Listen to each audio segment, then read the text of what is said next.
Hey, this is Brooke, functional medicine dietitian specializing in fertility, and this is the Fertility Dietitian podcast, where I help you uncover the barriers that are preventing you from optimizing your fertility and teach you how to work with your body to finally take home a healthy baby. Each week, I will be diving into different topics on fertility and sharing my perspective on physiology, metabolic health, nutrition, and lifestyle approaches that have helped hundreds of couples get pregnant even after years of heartache. My goal is to empower you with the knowledge you need to take back control of your fertility. Happy listening.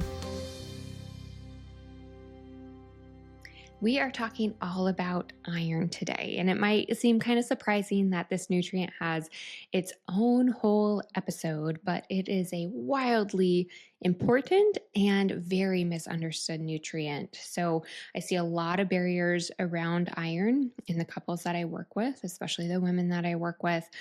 So I wanted to dive in so all of you can learn more about how to assess your iron and how to support it for fertility. So, iron plays a very important role in fertility and supporting a growing baby during pregnancy. But this is important, but not everyone needs to supplement iron.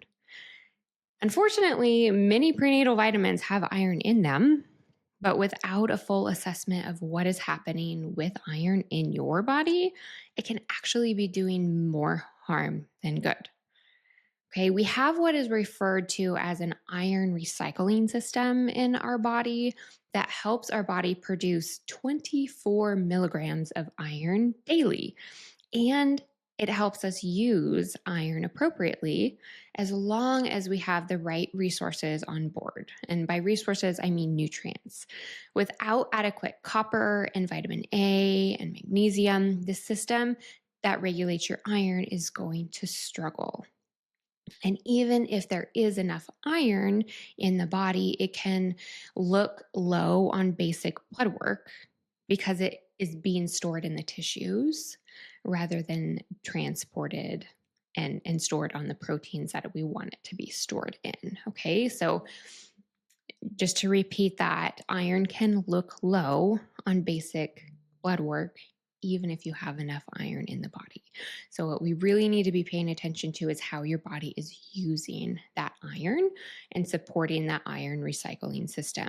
Okay, this doesn't mean nobody needs iron supplementation, but it's definitely not as widely needed as we have been taught. Okay.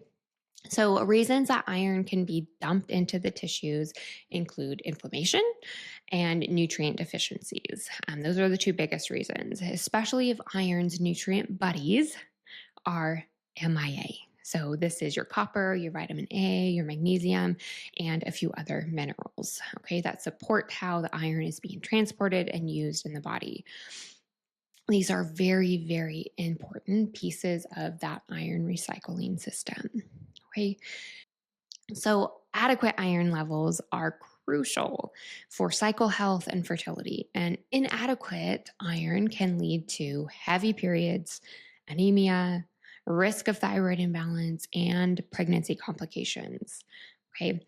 Iron needs do increase from 18 milligrams pre-pregnancy to 27 milligrams a day during pregnancy in order to support the baby's needs. But remember, we're able to make 24 milligrams a day. So we have to think about what's happening with that recycling system, okay? Not only can dysregulated iron make it more challenging to get pregnant, but if you go into pregnancy poorly using iron, it negatively impacts baby's development, impairs the thyroid, and increases the chance of premature birth. So I know you're dying to know how you know whether to supplement iron or not.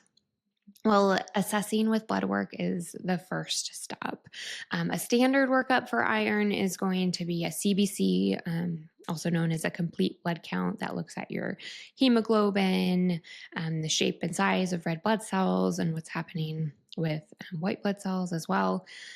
And then maybe a ferritin. But these are not enough to assess what's happening with that whole iron recycling system. And again, that basic blood work, CBC, looking at hemoglobin, potentially a ferritin, can look low even when you have a lot of iron in the body. So, supplementing iron in that case can actually lead to more inflammation because your body can't use that iron and transport it appropriately, right? Because that recycling system has barriers to supporting the use of iron. Okay. So, what you really need to look at in blood work is ceruloplasmin, copper, ferritin, hemoglobin, still important to look at in the context of all of these other labs, serum iron, TIBC, magnesium, ideally red blood cell magnesium, transferrin, vitamin A, vitamin D, and zinc. Okay, so this is looking at iron transport proteins, iron storage proteins, and then a lot of nutrient bodies that are involved in how iron is moved around and used in the body. Okay, and there is a lot that you can do with your diet to improve iron regulation, even if you're not in a place to be able to request those labs yet. These dietary tips and tricks are still helpful to implement if you have a hunch that iron may be part of your picture or one of your barriers in your fertility journey. Okay. So we know that iron does not work alone.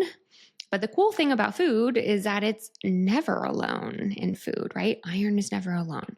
It's actually perfectly packaged with the nutrient buddies that it needs to function in our bodies, right? Mother Nature's pretty cool that way. Iron is found in two different forms in food, which is really important to know. So we have heme iron and non heme iron.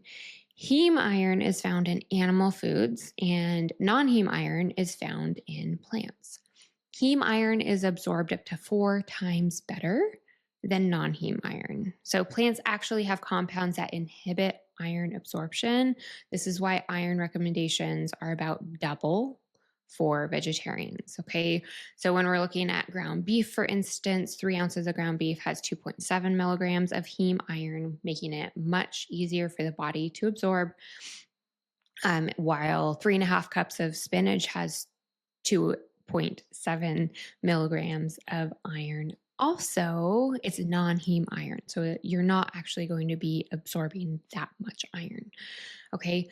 So, iron rich foods to really focus on include beef liver, oysters, sardines, beans, ground beef, and tofu. Okay. So, I wouldn't be doing this conversation justice if I didn't talk more about copper's involvement in iron regulation because it's a really important one. Copper is very important to supporting iron regulation in the body. And copper regulates iron by allowing it into the blood when needed. But if we don't have enough copper, it can't let iron out of storage and into the blood. So when we get basic lab testing, we may see that iron is low in the blood and be told to add iron.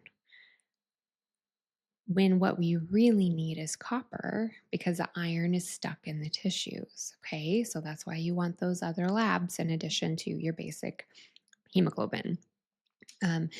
Adding in iron when copper is low can lead to more iron getting stuck in the tissues.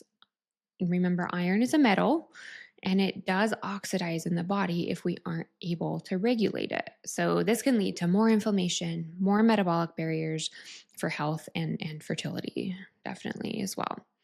Copper is used by our cells to make energy.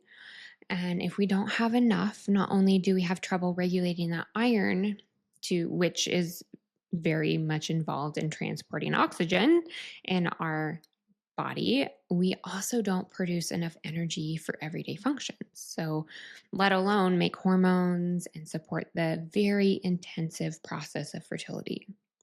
So, copper doesn't work alone either. We still need vitamin A to support copper, bioavailability, and other minerals like magnesium to support energy production and, again, the recycling of iron. Okay. Vitamin A is easiest to use from animal foods like dairy, fish, and organ meats. So we know like our red and orange fruits and vegetables, primarily vegetables, have vitamin A or beta carotene in them, but that form is harder for us to convert into the vitamin A that is necessary for iron recycling. Okay. And copper rich foods to think about if you need to boost copper in your diet include beef liver again. So, also iron rich, shiitake mushrooms, cacao powder, citrus, oysters, and cashews are also a really good copper rich foods to think about as well. So, as you listen to this information, I want you to take away that iron is complex, but it's very, very important. So it's definitely worth diving into deeper because it does play such a big role in fertility as a whole and what's happening with inflammation and what's happening with blood flow and oxygen transport, all of which play a big role in things like follicle development, uterine environment, the health of that lining is going to be impacted by what's happening with iron regulation. Okay. So, iron certainly doesn't work alone, and supplementing it blindly can contribute to many more challenges with how your body is trying to support overall health and fertility as well. So, if you need support in this area, don't hesitate to reach out. I would love to support you.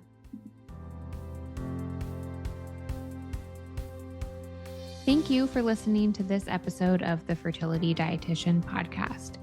If you enjoyed it, please leave a review to let me know what topics you want more of or less of. If you want to keep learning, subscribe at Apple Podcasts, Spotify, or wherever you listen to podcasts. Check out my website for more info on my private coaching program, Master Your Fertility, or my membership community, Fertility Blueprint. And don't forget my digital store. Come say hi on YouTube and Instagram. See you in the next episode.